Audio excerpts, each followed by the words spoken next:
भागवत को ले लो, आप गुरबाणी को ले लो, आप रामचरितमानस को ले लो, आप पुराणों को ले लो, उसमें सभी जगह यही बात कही है कि नाम की महिमा क्या है। अभी मैंने बताया कि राम कृष्ण से को बड़ा, तीनों गुरु कीन, तीन लोक के हुए धनी, गुरु आगे अधीन। अब राम कृष्ण सारे पूछते हैं, इसमें 92% संसार की जो हमारी जनसंख्या है वो सारा ताना बाना देवताओं का ही, ब्रह्मा विष्णु शिव महेश माता हनुमान जी, और बाकी आगे तेरे पीर हैं, पहाड़ों में देवता हैं। यहाँ आजकल मंडी में चला हुआ है महाकुंभ, 133 कल बता रहे थे, 133 प्रकार के देवता वहाँ आए हुए हैं, और हम सारे उसी में खोए हुए हैं, क्योंकि काल ने पूरा जाल बिछाया हुआ है कि रूह ये जो हम है, हम सत्संग में ना जाए, गुरु महाराज जी की चरण शरण में ना जाए। अब गुरु की बात यहाँ आती है, 33 लाख गुरु इस समय हमारे पूरे संसार में है। पता नहीं कितने मिशन है। बुंजा मिशन मैंने सुना है कि हमारे इनके हैं, सिखों के हैं बुंजा। अभी पहले एक होता था जब 10 बादशाहियाँ हुई है, गुरु नानक देव जी या नानक देव जी, पीछे श्री अर्जुन देव जी, बहुत मतलब जितने भी सतपुरुष इस संसार में आए हैं उन्होंने कुर्बानियाँ दी है, उस सतलोक से डायरेक्ट कनेक्शन में आए। लेकिन उसके बाद धीरे धीरे धीरे टूटते टूटते आज भुंजा मतलब जो प्रकार के वो चल रहे हैं, और जीवों को उलझाया जा रहा है। इसी तरह बहुत से और मिशन चले हुए हैं। नाम के मतलब नाम एक ऐसी उलझन बना दी है जिसको समझना हर किसी के बस की बात नहीं है। जब तक आप पूर्ण मतलब परिपूर्ण सतगुरु की चरण शरण में आप नहीं जाते, तब तक आपको नाम का ज्ञान होता है नहीं है। कोई किसी प्रकार का नाम दिया जा रहा है, कोई किसी प्रकार का नाम, उसी में हम उलझे हुए हैं। और असली बात जो हमारे अपने पास है, उसका ज्ञान बहुत कम रूह, करोड़ों में एक आधी रूह, जैसे आप लोग हैं बीच में, जितने भी गुरुमुख पुराने हैं, नए भी हैं, थोड़ा थोड़ा ही समझ आ रहा है, लेकिन कुछ तो समझ आ रहा है। पाठशाला में कम से कम एडमिशन तो मिल रही है। लेकिन मैंने मैं खोज करता रहता हूँ, बहुत सा कंक्लूजन निकलता है कि उलझने ज़्यादा है, काम बहुत कम कर रहे हैं। उलझने बहुत उलझाया हुआ है हमें, उलझने सबसे ज़्यादा। मैं इस तरफ चलता हूँ कर्मकांड की तरफ, कि हम 3 चीज़ों में खोए हुए आज की डेट में। क्या है? जल, दूसरा है पत्थर, और तीसरा है किताब। इन तीनों में हम सारे उलझे हुए हैं। हमारे में से भी अभी गुरुमुख भी बहुत से उलझे हुए हैं, द्वैतीय रूप में है। हम ये निर्णय नहीं कर पा रहे कि हम गुरु महाराज जी को अंदर बिठाएं कि दूसरे को बिठाएं, कि अपने कुल देवता को बिठाएं, कि अपने इष्ट देवता को बिठाएं, कि फलाने को बिठाएं। और थोड़ी सी देर सत्संग में आते हैं, थोड़ी देर के लिए तो हम सुनने पे चले जाते हैं, लेकिन बाद में फिर वहीं पहुंच जाते हैं, घर में फिर वही चल पड़ता है। क्यों? क्योंकि संसारिक उलझने हमारे को इतना उलझा देती है कि चलो डाऊ के पास, चलो फलानी जगह वैसा है, फलानी जगह वैसा है। हम सब उलझे हुए हैं, द्वैतीय रूप में है। और हमारा जो ये मिशन है ये अद्वैत्य है। अद्वैत्य का मतलब है एक साधे सब साधे, सब साधे सब जाए। अगर हम एक को साधते तो सारी दुनिया सज जाएगी। अगर हम भटके रहेंगे तो भटकन में ही हमारी जिंदगी खत्म हो जाएगी।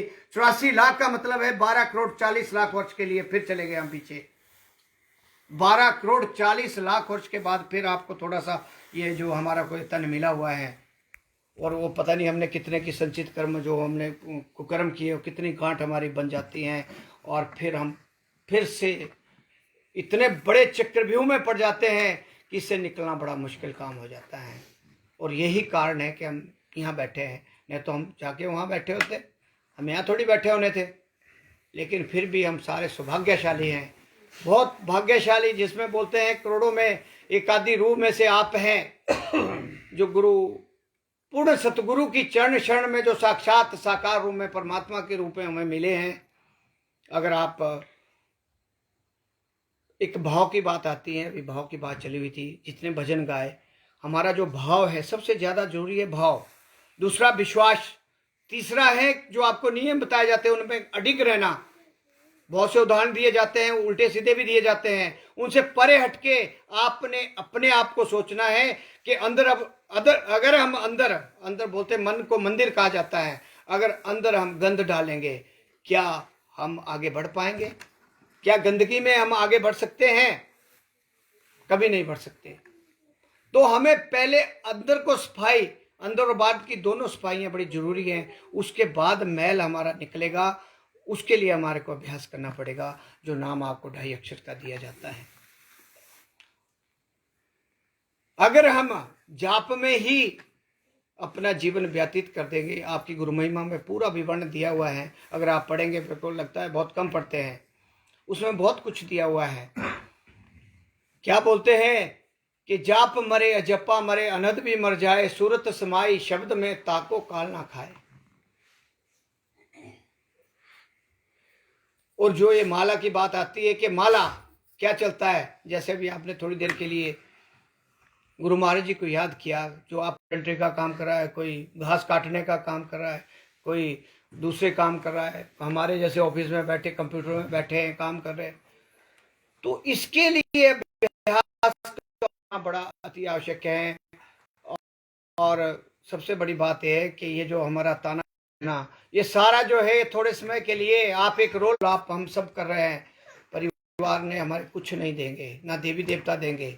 उस समय जब हमारा अंतिम समय होगा, जब यात्रा, असली यात्रा हमारी शुरू होती है, तो उस समय केवल केवल आपका जो नाम, अच्छे कर्म, ये 2 चीजें, और गुरु महाराज जी को अगर आप आत्मसमर्पण करेंगे तो गुरु महाराज जी भी होंगे। अभी हम दिन में एक विधि चंद जी की बात कर रहे थे, गुरु महाराज जी की, अम्बाला वाले गुरु महाराज जी का सत्संग चला। बहुत से ऐसे इंस्टांसेज हैं जो प्रैक्टिकल रूप में हम देख रहे हैं, इसलिए हम यहाँ बैठे हैं।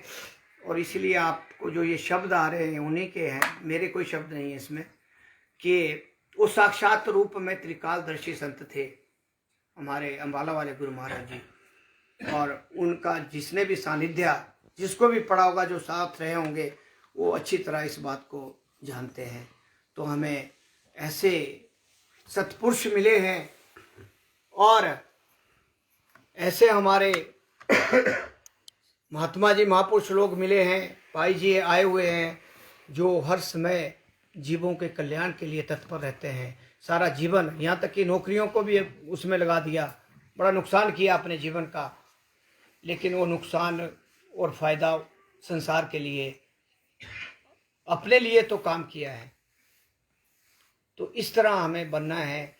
मतलब जो है, जो हमारे को चीज़ें बताई जाती हैं, जो ज्ञान दिया जाता है, जो हमारे को युक्तियाँ बताई जाती हैं, और साथ में खास करके मैं जो मनमुख या जो अभी भी उलझन में है, बहुत सी जीव ऐसे उलझन में है। देखो, किसी भी मिशन से आप जुड़े हैं, ये नहीं कहते हम कि इसी में जुड़ो, किसी भी मिशन में जुड़े हैं, लेकिन वहाँ आत्मसमर्पण नहीं होगा तो आप कुछ नहीं कर पाएंगे। आप अपनी कमाई नहीं कर पाएंगे। कमाई फिर वही होनी जो बाहर वाली कर रहे हैं, उसमें अहंकार भरा हुआ होगा और वही ले डूबेगा। बाद में इतने बुरी तरह ले डूबेगा कि जो आपकी छोटी मोटी, जो आप थोड़ा बहुत करते होगे, वो भी जीरो पे आ जाएंगे।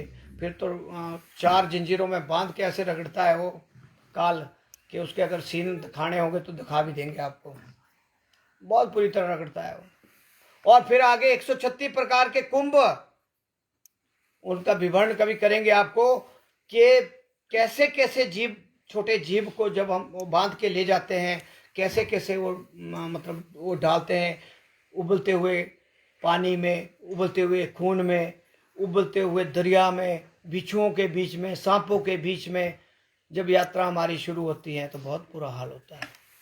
इसलिए एक शब्द पहला ही आरती का है कि जब आप इस पाठशाला में आ जाएंगे तो आपको यम आपका कुछ नहीं कर सकता।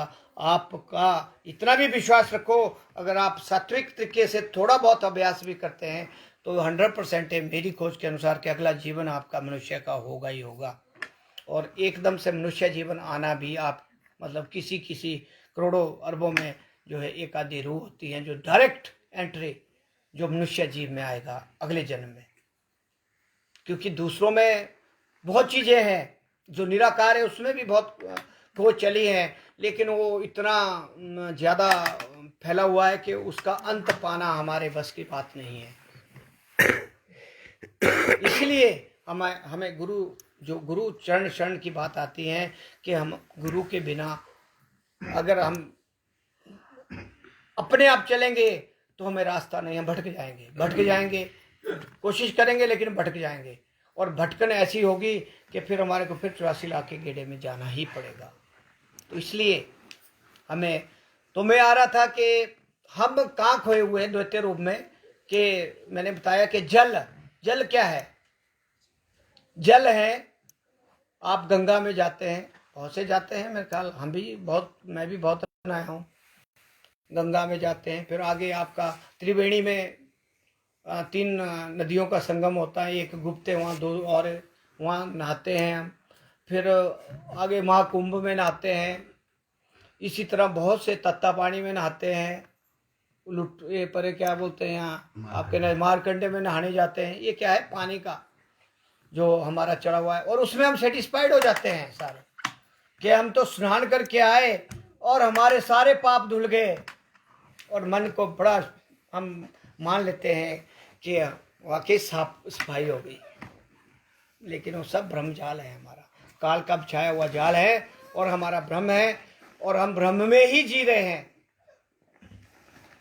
ऐसा नहीं है कि वहाँ फल नहीं मिलेगा, एक फल मिलेगा आपको, वहाँ मिलेगा एक फल, वो आपके अकाउंट में जमा हो जाएगा, लेकिन होगा इस दायरे के अंदर। ये दायरा है ना, जैसे कमरे का दायरा है, इसमें सीमा है, इस सीमा के अंदर होगा वो। हमने सीमा से बाहर निकलना है। हम सीमा के अंदर रहेंगे तो उसका हिसाब किताब हमारे को यमराज के पास देना पड़ेगा, जहाँ तीनों बैठे होते हैं, धर्मराज, यमराज और चित्रगुप्त जी बैठे हो। अभी भी सुन रहे होंगे, सत्संग भी सुन रहे होंगे, क्योंकि आपकी हर चीज नोट हो रही है। जो आप अब ये महात्मा जी बताते हैं कि 4 प्रकार के अभी हमारे जीव बैठे हैं, ऊंगे, चुंगे, सूंगे और डूंगे। अब पता नहीं आप कौन सी श्रेणी में, ये तो आप अपने आप से प्रश्न करेंगे। तो सबसे बड़ी श्रेणी है इसमें डूंगे, मतलब आप तन मन और मतलब पूरी तरह से आप समर्पित है, गुरु महाराज जी की चरण शरण में बैठे हैं, तो आपको पूरा लाभ मिलेगा। वो तीसरी किस्म के लिए 75% मिलेगा, उससे आगे के लिए 50 और उसके बाद 25%। ये आपने अपने से प्रश्न करना है कि आप कितने में, कौन से परसेंटेज में है। तो हम जो है पानी, मतलब जितना भी हम स्नान करके या तीर्थों में जाके अपने आप को सेटिस्फाइड करते हैं मन के जरिए कि नहीं हम तो बड़ा कुछ करके आए, बड़े भारी। मैं देखा 4 धाम से आते जब, तो बुजुर्ग लोग, हम तो ऐसा करके आए जी, वो अहंकार और बढ़ जाता है। पहले कम था, वो अहंकार इतना बढ़ जाता है कि जो उन्होंने छोटे मोटे और भी किए थे, कोई पुण्य का काम, कोई उन्होंने यज्ञ किया होगा, वो सारे जीरो में आ जाते हैं। लेकिन इस चीज का इल्म किसी को नहीं होता, ना बताया जाता हमारे को, और हम अपने मन को सेटिस्फाइड रखते हैं। फिर आ जाता है पत्थर मूर्ति पूजा। पत्थर का क्या है कि अब मेरे ख्याल हमारे भारतवर्ष में इतने मंदिर है कि उनको गिनना बड़ा मुश्किल है। आजकल वहाँ अयोध्या में भी चल रहा है राम मंदिर, वैसे हिमाचल में तो कोई कमी नहीं है, देवभूमि है। तो हम क्या करते हैं, मंदिर में जाते हैं। अब आप बताइए कि कितने % लोग होंगे जो निष्काम भाव से मंदिर में जाते होंगे। सब जाते होंगे मेरी अच्छी गाय अच्छे दूध दे, कोई जाता है मेरी अच्छी नौकरी लगे, कोई जाता होना कि मेरे को बस बहुत कुछ मिले, मतलब कोई ना कोई इच्छा लेके हम जाते हैं। मेरे को नहीं लगता कि 1% भी होगा जो निस्वार्थ भाव से जाता होगा। भाई वो हाथ जोड़ता होगा कि बस अपनी चरण शरण में रख लो, बाकी मेरे को कुछ नहीं चाहिए, जो दिया है वो आपका है। क्यों?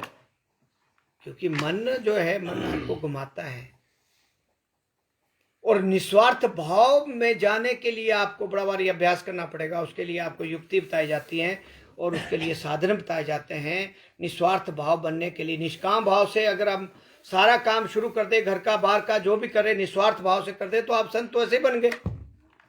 क्योंकि भागवत गीता में साफ लिखा है श्री कृष्ण भगवान ने कि जो भी तू करता है मुझे अर्पण करता चल। उसमें अगर आप कोई भी कारपेंटर का काम भी करते, कोई भी काम करते जो हम कर रहे हैं, उसको ये समझ के नहीं करके मेरे को बगार मिलेगी, ये समझ के करके ये मेरा फर्ज है। जो मिलेगा वो ठीक है, नहीं मिलेगा तो भी ठीक है। जब आपका ये भाव हो जाएगा तो आप असली संत बन जाएंगे। तो इसलिए ये जो हमारा दूसरा जो मैंने विषय बताया कि हम खोए हुए ब्रह्मा विष्णु शिव, अपने माता जी, अष्टभुजी, ये ठीक है, साधन है, हमारे स्टेप है। जैसे हम स्कूल में जाते हैं, पहली क्लास, दूसरी क्लास, तीसरी क्लास, चौथी क्लास, एकदम से थोड़ी हम पहुंच जाते पीएचडी में। कितने साल लगते पीएचडी करते हुए? 22 साल लग जाते हैं हमारे। तो ये भी हमारे स्टेप है। ये मैं इसको नहीं कहता कि आप नकार दो, नकारना कुछ नहीं है, लेकिन जब आपको मान लो पहले हम रोटी खाते, मतलब हमारे पास सोर्स होता है कि पानी पुनी मिला के दाल बना दी, बड़ी मुश्किल से, तड़का तुड़का कुछ नहीं है, चला हुआ है, हमारा सिलसिला चला हुआ है। लेकिन जब आपको प्योर घी मिल गया, प्योर घी, तो उसका जो रस, स्वाद और उसका जो आनंद है वो कई गुना उससे बढ़ जाता है। तो अब जैसे हम मान लो कर्म कांड में जुड़े हैं या दूसरे विषयों में जुड़े हैं, जब आपको नाम मिल गया, हमारी अभी बात चली हुई थी कि शायद मैंने पहले भी कहा है कि हमारे शरीर में 3.5 करोड़ रोम है।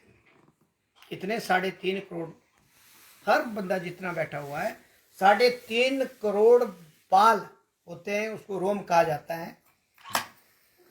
और जब हम नाम को जपते हैं या जो हमारा जपा जाप चलता है, आप सबको पता है, ऊपर जाते हैं और नीचे उतरते हैं। जब ऊपर जाएंगे कितने 3.5 करोड़, और जब नीचे को छोड़ेंगे 3.5 करोड़, कितना जमा हुआ? 7 करोड़। एक बार नाम ऊपर नीचे जब आपकी सांसें चलती हैं, 7 करोड़ का आपको फायदा हो रहा है। तो अगर आप मालाएं कितनी कर लोगे एक दिन में, 24 घंटे में कितनी मालाएं कर लेंगे आप? मान लो आपने जाप ले लिया है, आपको बहुत से टकरते हैं, मेरे पास बहुत से ऐसे हैं, रोज होती है हमारी चर्चा कि नाम दिया जाता है, एक मंत्र दे दिया जाता है, या दुर्गा सप्तशती से दिया जाता है, या बहुत सी किताबें ऐसी जिससे नाम दिया जाता है कि बोलते चलो। देखो उससे फ़ायदा होता है, लेकिन संसारिक फ़ायदा होगा आपको जीवन के लिए। मान लो आपको धन चाहिए, उसका फ़ायदा हो जाएगा। आपने बीमारी से वो लेना है, उसका फ़ायदा हो जाएगा, इमीडिएटली होता है। ऐसी बहुत सी किताबें जिसमें इमीडिएट आपको रिएक्शन होगा, आप हम उसी पे कंसंट्रेट कर देते। नहीं, ये तो महात्मा जी बहुत बड़े महाराज, जिन्होंने हमारा ठीक कर दिया, सब कुछ ठीक कर दिया। लेकिन असली बात तो उनको अपनी भी पता नहीं है, भाई मैं क्या कर रहा हूँ। तो ये आ गया हमारा दूसरा विषय कि हम इसमें खोए हुए हैं, हमने इससे बाहर निकलना है। और इससे बाहर निकलने का सबसे सरल और सहज रास्ता है नाम।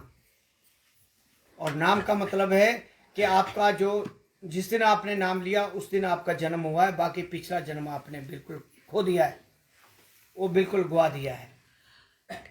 उसकी कोई वैल्यू नहीं आपके जीवन में, ना आगे काम आएगी ना पीछे काम आएगी। तो उसके बाद आ जाता है हमारा कागज।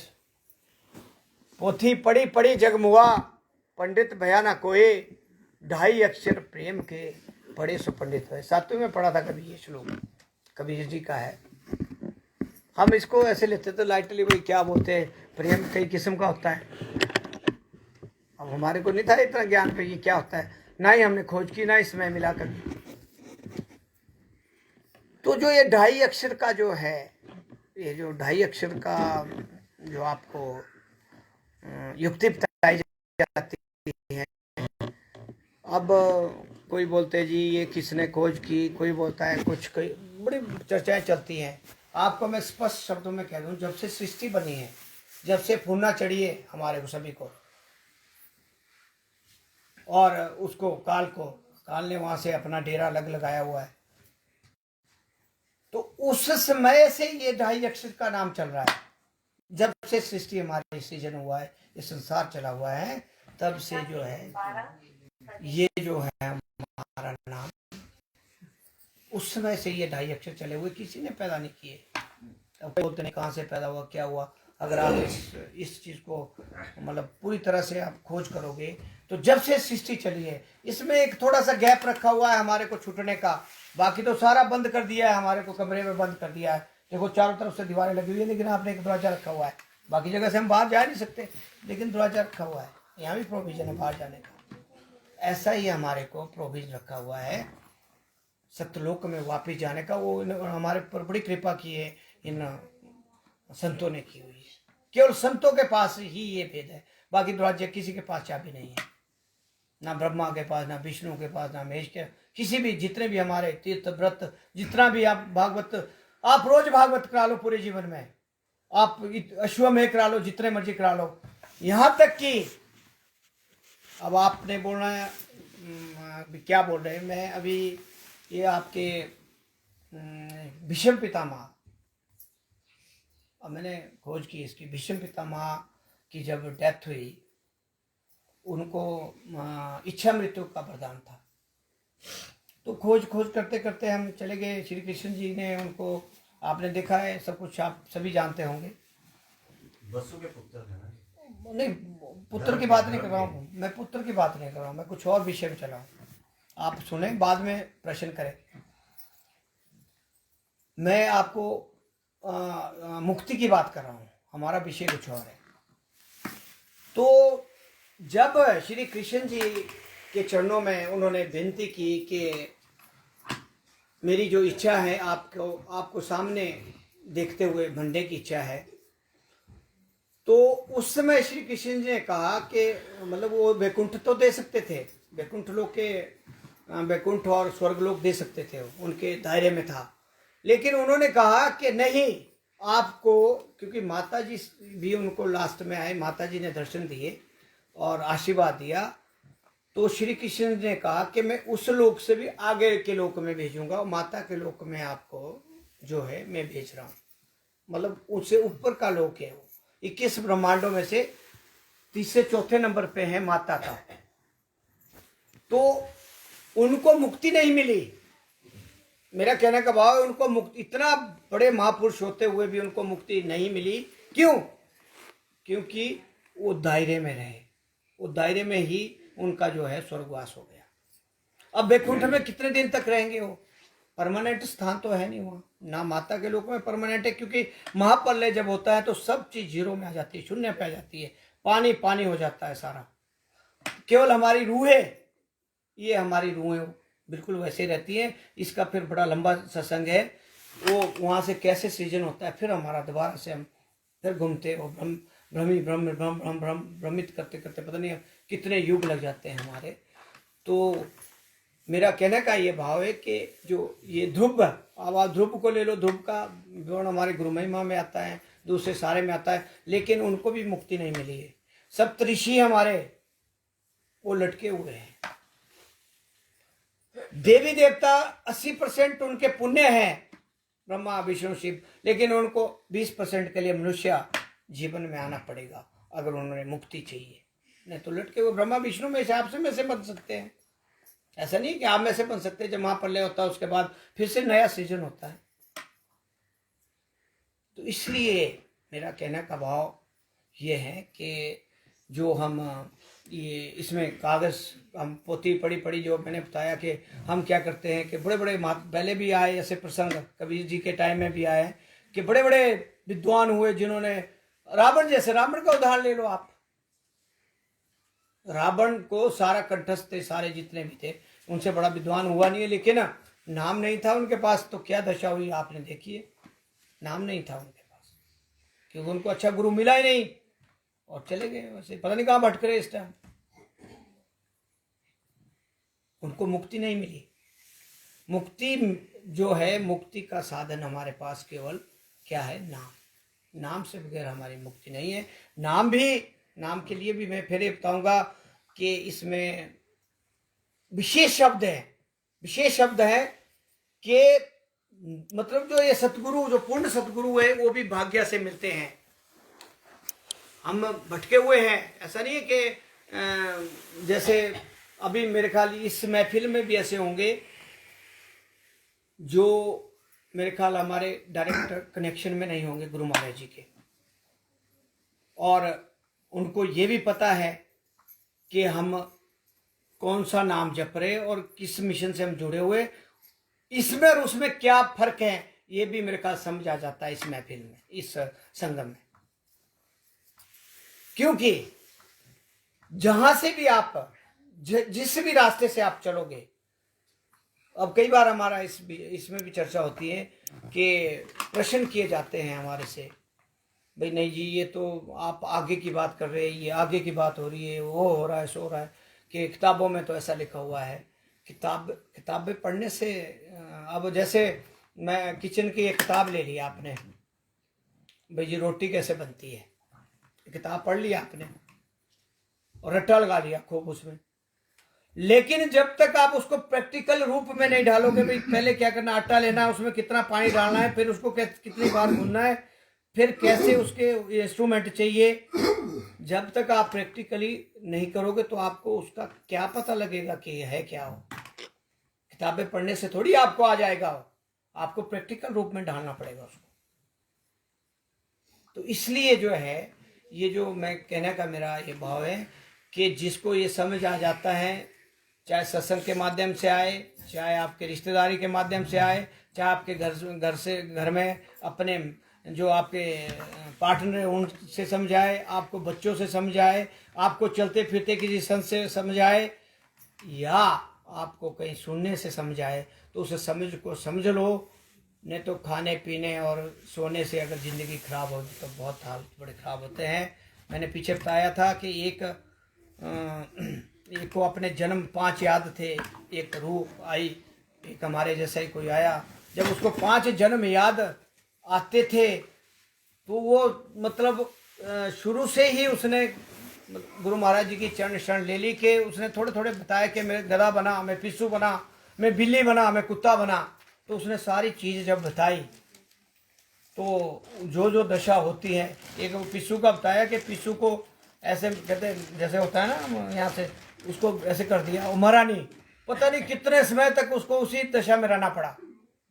कष्ट तो होगा, जीव तो उसमें और हमारे में क्या अंतर है, वही चीज़ जो अंश हमारे अंदर है वही उनके अंदर है, आत्मा तो उनके अंदर भी है। तो कहते मेरे को कितने समय, कितने पीरियड, कितने लंबे पीरियड तक मैंने मरा ना जिया। तो ये दशा होती है जब हम दूसरी जगह में जाते हैं, 84 लाख के गेड़े में हम जाते हैं। तो इसलिए समय कम है, बोलने को बहुत कुछ है, लेकिन मैं यही इशारा करूँगा कि चाहे गुरुमुख हैं चाहे मनमुख हैं, इन घड़ियों का फ़ायदा उठाएं। और जब महापुरुष लोग या आपस में कोई भी जहाँ भी सत्संग मिलता है उसको जरूर अटेंड करें, क्योंकि सत्संग से हमारे पुण्य बनते हैं, और असली पुण्य बनते बनते बनते हमारा घड़ा जब भर जाता है तो फिर हम नाम तक पहुँचते हैं। और जब नाम पे पहुँच गए उसके बाद मेरे ख्याल ज़्यादा हमारे को बताने की ज़रूरत नहीं होती है, अपने आप ही आपका दिल करता है। देखो कहाँ कहाँ से कितने कितने दूर से रूहें अपने आप पहुँच जाती हैं, बिना बुलाए पहुँच जाती है, क्योंकि उनको नशा हो जाता है, असली नशा। ये बाकी नशे तो थोड़ी थोड़ी देर के हैं, पानी पी लिया नशा कर लिया, रोटी खा ली नशा थोड़ी देर का नशा है, शराब पी लिया थोड़ी देर का नशा है, थोड़ी देर मूर्ख बन लिए, लेकिन ये नशा परमानेंट है, परमानेंट है। और परमानेंस की तरफ ही हमने जाना है। परमानेंस का मतलब है कि हमने अपने निजधाम को जाना है, जहाँ से हम बिछड़े हुए हैं, सारी रूहें बिछड़ी हुई हैं। और जब आप सही तरीके से चलेंगे अभ्यास करते हुए तो ऐसा ही संगम वहाँ बनेगा, वहाँ प्रकाश में, उस प्रकाश में हम विलीन हो जाएंगे और सारी रूहें वहाँ होगी एक जगह ही। अगर हम अच्छी तरह इस बात को समझें और समझ कर अपना काम करें जो हमारे को बताया होमवर्क। तो मैं ज़्यादा समय ले लिया है, एक छोटा सा भजन महात्मा जी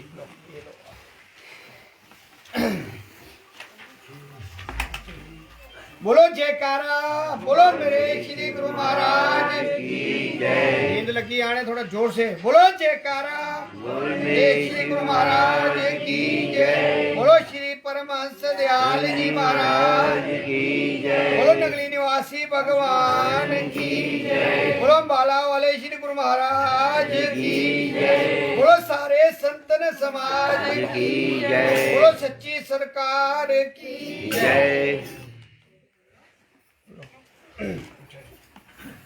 इसको छोड़ो।